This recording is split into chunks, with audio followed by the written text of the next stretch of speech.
ఈ అస్థికలనేవి మీ తండ్రి గారి చివరాఖరి జ్ఞాపకాలు. ఇవి నీటిలో కలిసిన మరుక్షణం భౌతికంగా ఆయన మీకు పూర్తిగా దూరమైపోయినట్టే.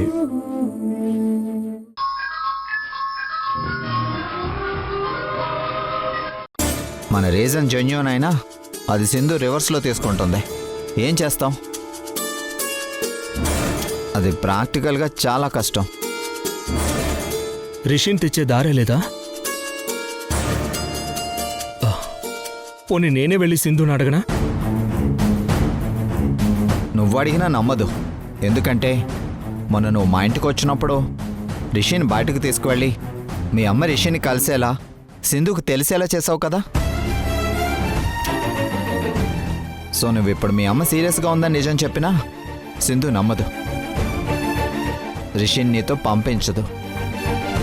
మరి ఇప్పుడు ఏం చేయాలి సార్? ప్రాక్టికల్గా ఆలోచిస్తే ఏదైనా పాయింట్ దొరుకుతుందేమో అని చూస్తున్నాను.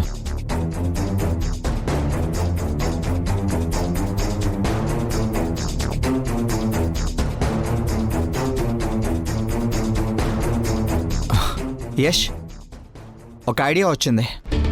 చెప్పండి. ప్రాక్టికల్గా ఫస్ట్ నువ్వు ఒక పని చేయాలి. సింధు ముందు నువ్వు చెరుబురులాడడం, కోపపడడం, అరవడం, చిరాకు చూపించడం ఇవన్నీ మానేసి నువ్వు కొన్ని రోజులు సింధుతో చాలా క్లోజ్గా, ప్రేమగా బిహేవ్ చేయాలి.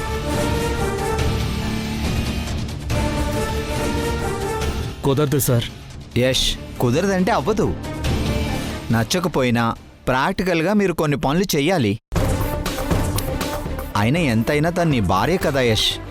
ఇప్పుడు కాదు. ఓకే, మాజీ భార్య, సరేనా? తనని నువ్వు దూరం పెట్టినా భార్య మనసులో ఎక్కడో ఓ మూల భర్త మీద ప్రేమ ఉండే ఉంటుంది. ఎందుకంటే భార్యలు వివాహ బంధాన్ని అంత తేలిగ్గా వదులుకోరు, మర్చిపోరు కూడా. చూడు యష్, నువ్వు సింధు విడిపోకముందు సింధుతో నువ్వు ఎలా ఉండేవాడివో ఒక్కసారి గుర్తు తెచ్చుకో. ఇప్పుడు అవన్నీ ఎందుకు సార్? జరిగేవే ఉంటే చెప్పండి. గుర్తు తెచ్చుకో యష్.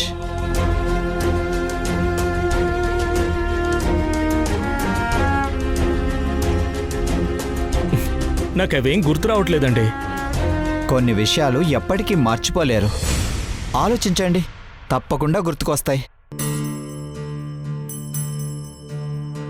ఎందుకు చెంతకి వస్తావో, ఎందుకు చెయ్యొదిలేస్తావో స్నేహమా. గుర్తుకొస్తున్నాయి కదా? చెప్పు చెప్పు, బాగా ఆలోచించి చెప్పు. ఎప్పుడు నీ ముడి వేస్తావో, ఎప్పుడెలా విడదీస్తావో, ప్రణయమా పరిహాసమా, శపించే దైవమా, దర్శించే దీపమా, ఇదే నీ రూపమో ప్రేమ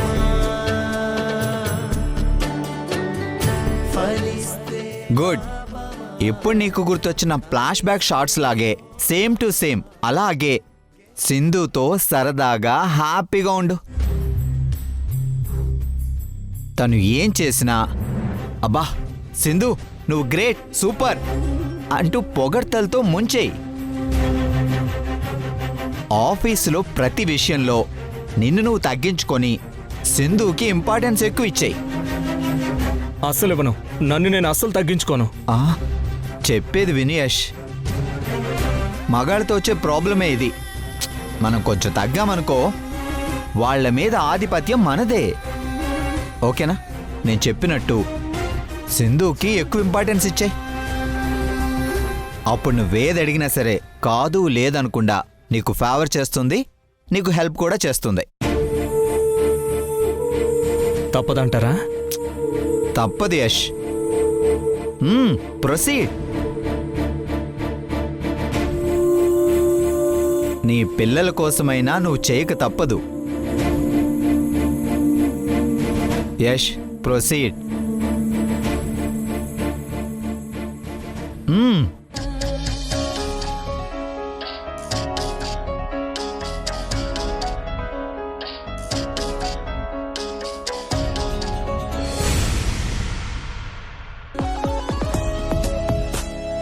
చెప్పండి మేడం.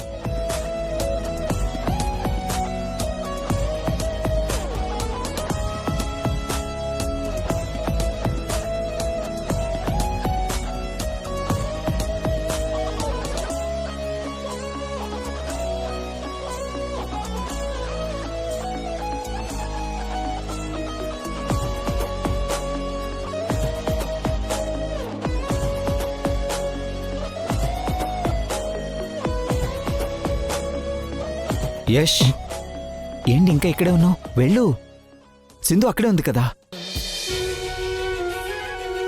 స్టాఫ్తో మాట్లాడడం అయిపోయిన తర్వాత వెళ్ళి మాట్లాడు. మెల్లగా ఏదో ఒక టాపిక్ స్టార్ట్ చేసి సింధుతో మాటలు కలపండి.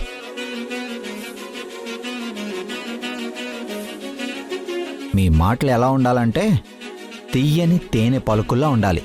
మళ్ళీ మళ్ళీ తినాలనిపించేలా, చిచి, మళ్ళీ మళ్ళీ వినాలనిపించేలా ఉండాలి.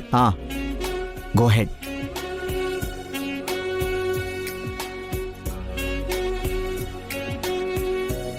వెళ్ళేష్. కొంచెం టెన్షన్గా ఉంది సార్. ఓ గాడ్, మీ భార్య దగ్గరికి వెళ్ళడానికి మీకు టెన్షన్ ఎందుకు? ప్రసాద్ గారు, మీరు పదే పదే ఆ మాటని నన్ను ఇన్ఫ్లుయెన్స్ చేయకండి. Okay okay okay, cool cool cool. ఇంకెప్పుడు అనలే. సరే, త్వరగా వెళ్ళు, లేదంటే సింధు వెళ్ళిపోతుంది. నేను చెప్పినవన్నీ గుర్తున్నాయి కదా? వెళ్ళేష్, వెళ్ళు. అబ్బా వెళ్ళు. అయ్యో, ఓ సూపర్, వెళ్ళు. All the best. సింధు, అది చేస్తూ ఉండు, వస్తాను.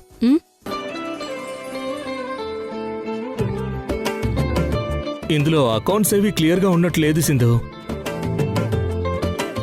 ఏంటి ఏంటి నీ డౌట్?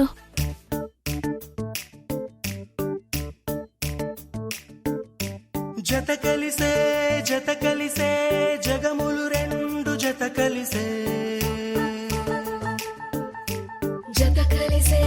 జత కలిసే అడుగులు రెండు జత కలిసే జనమొక తీరు వీళ్ళదొక తీరు ఇద్దరు అమ్మయ్యా, ఇద్దరి మధ్య కెమిస్ట్రీ స్టార్ట్ అయింది. తినట్టు ఒక్క కలగంటూ ఉన్నారిద్దరు. కన్ను ఎప్పుడు చదవని పుస్తకమై వీరు చదివేస్తున్నారానందంగా ఒకరిని ఇంకొకరు.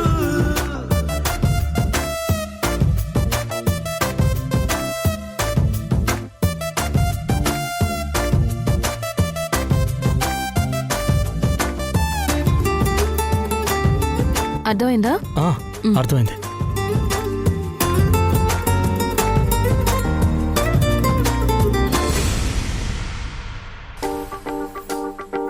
ఏంటేష్, ఇంత తొందరగా వచ్చేసావు? ఇంతకు మించి నేను మాట్లాడలేను ప్రసాద్ గారు. ఇది సరిపోదేశ్, ఇంకా ఇంకా చాలా ప్రేమగా ఎక్కువగా మాట్లాడాలి.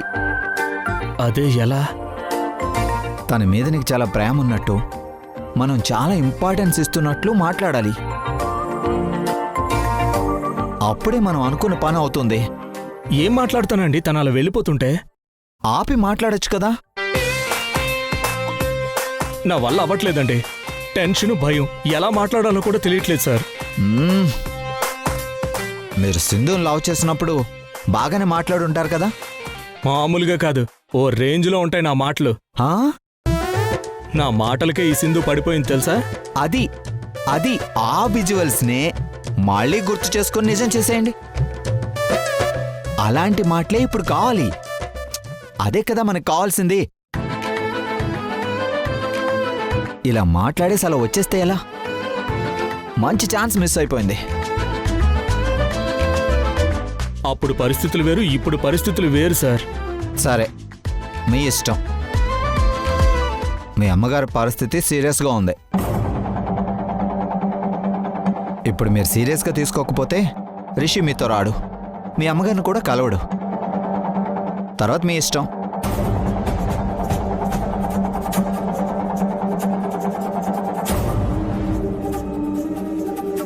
సరే ప్రసాద్ గారు, నాకిష్టం లేకపోయినా మా అమ్మ కోసం నేను నటిస్తాను.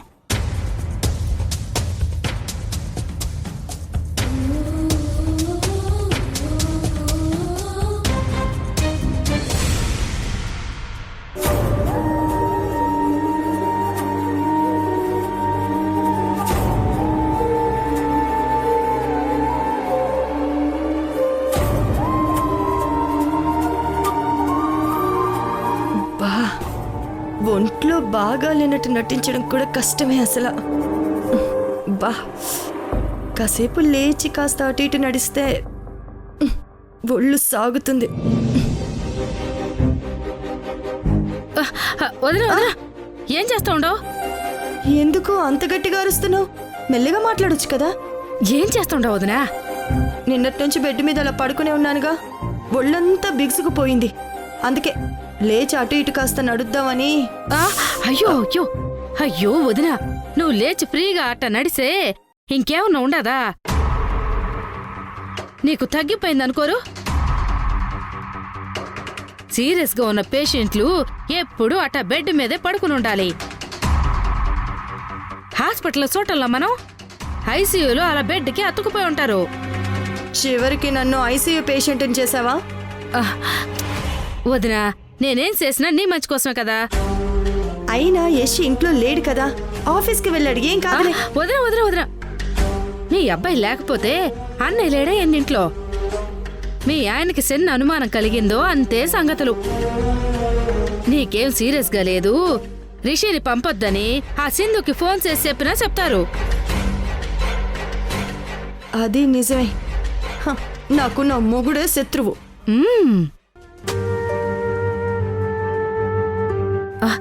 అయ్యో వస్తున్నట్టున్నాడు.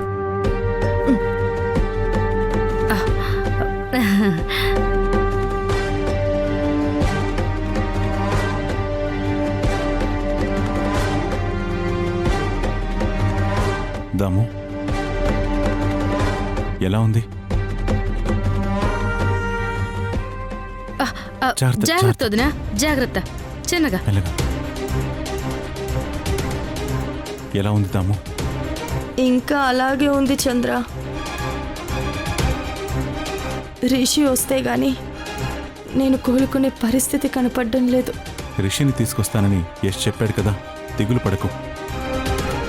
యశ్ అడిగినా సింధు కాదంటే అప్పుడు నేను సింధుతో మాట్లాడతాను. తీసుకో, తిను.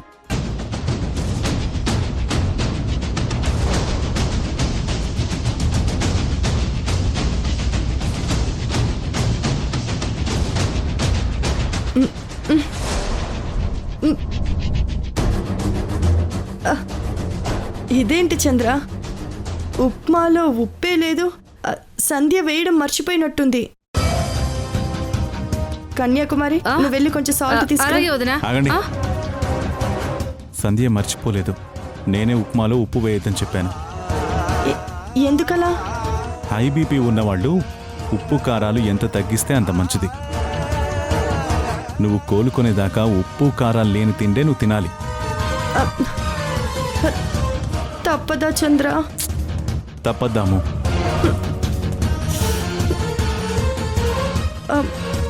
తినబుద్ధి కావడం లేదు చంద్ర. నేను తినిపిస్తాను, నోరు తెరు.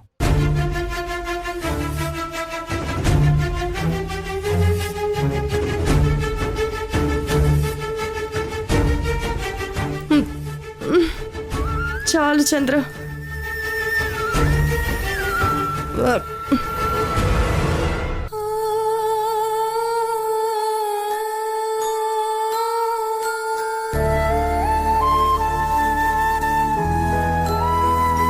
దాము, ఈ టాబ్లెట్ వేసుకో.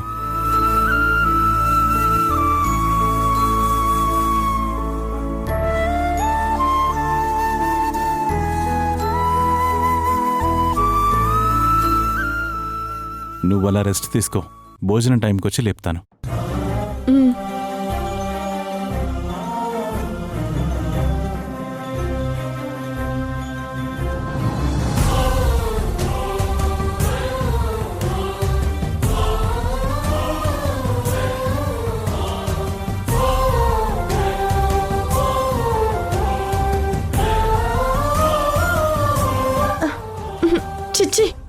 ఉప్పు కారాలు లేని తిండి తినటం నా వల్ల కాదు. గొంతు దిగడం లేదు అసలు. కన్యాకుమారి, నువ్వే ఏదో ఒకటి చెయ్యి. వదినా, నాకు తెలుసు వదినా నువ్వు ఇబ్బంది పడతావని. అందుకే ఇంట్లో ఎవరికి అనుమానం రాకుండా ఆన్లైన్లో నీకు ఇష్టమైన ఫుడ్ ఆర్డర్ చేశాను. వచ్చేస్తా ఉండదే, రాగానే నేను తెచ్చిస్తాను. ఎవ్వరికి తెలియకుండా తినేసే.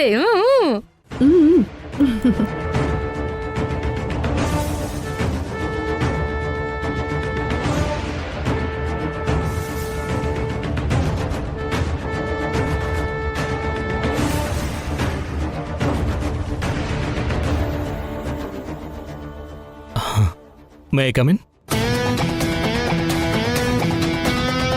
Yes, come in. Thank you Sindhu.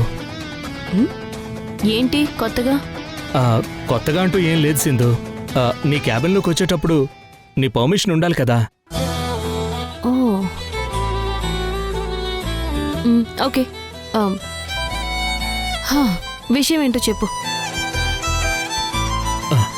ఇది ఈ బిల్ ఏంటో నాకు అర్థం కావడం లేదు సింధు. కొంచెం డీటెయిల్గా చెప్తావా?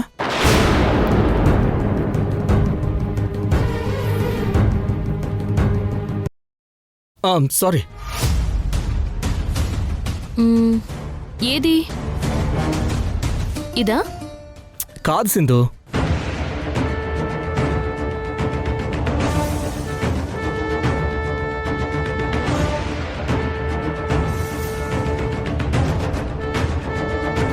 అదే, ఈ బిల్స్ అన్ని కొంచెం కన్ఫ్యూజింగ్ గా ఉన్నాయి.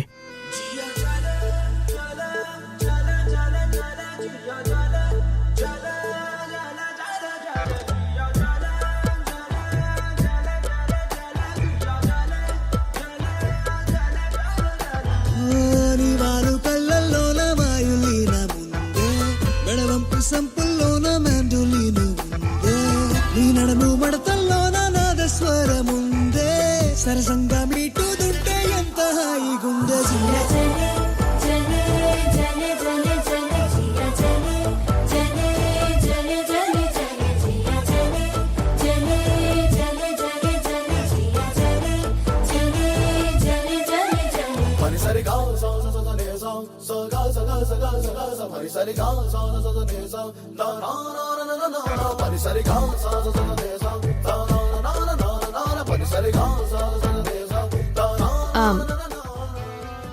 ఇందులో కన్ఫ్యూజన్ ఏముంది?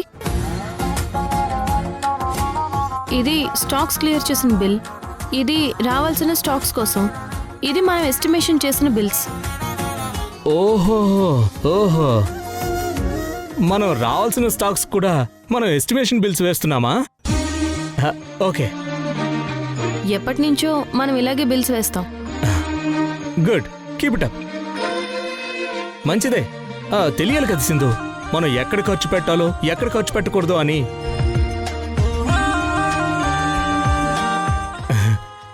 Keep it up Sindhu, well done. Bills అన్ని బాగా మెయింటైన్ చేస్తున్నావు.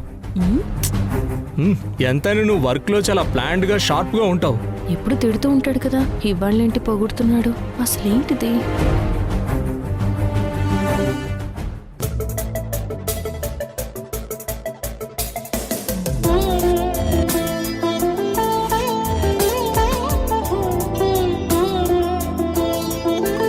ఏయ్ సింధు, నీకెందుకు సింధు శ్రమ? నువ్వు కూర్చో, నేను తీసేస్తాను కదా.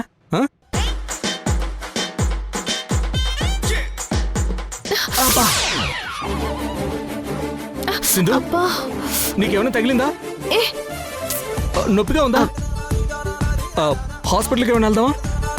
ఏం అవసరం లేదు, బాగానే ఉన్నాను. సింధు, ఒక్కసారి కొట్టుకుంటే కొమ్ములు వస్తాయంటారు పెద్దలు. ఇంకొకసారి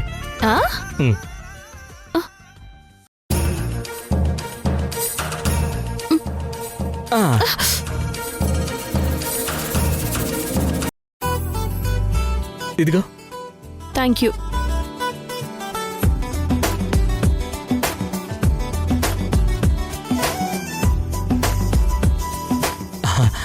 good good good work Sindhu.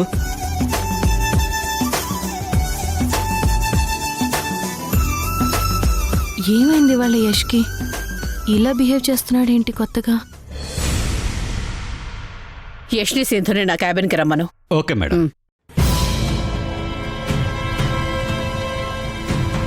మిమ్మల్ని ఇద్దరిని సునంద మేడం గారు తన క్యాబిన్కి రమ్మని చెప్పారు.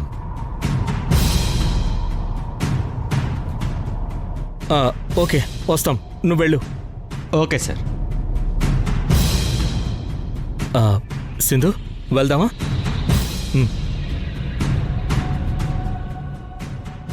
Ladies first.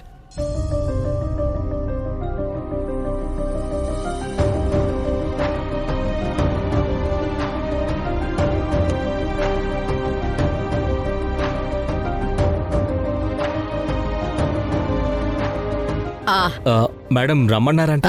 రండి, కూర్చోండి. ప్లీజ్ కూర్చో.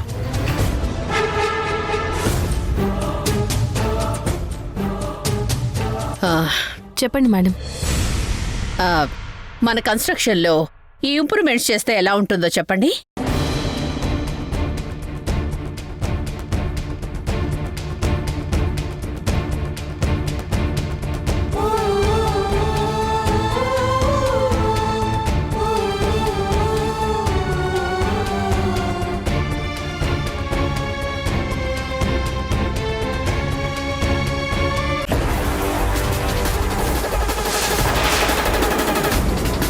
కన్యాకుమారి ఏంటి ఏదో కవర్ కొంగుచాటం దాచిపెట్టుకుని తీసుకెళ్తుంది.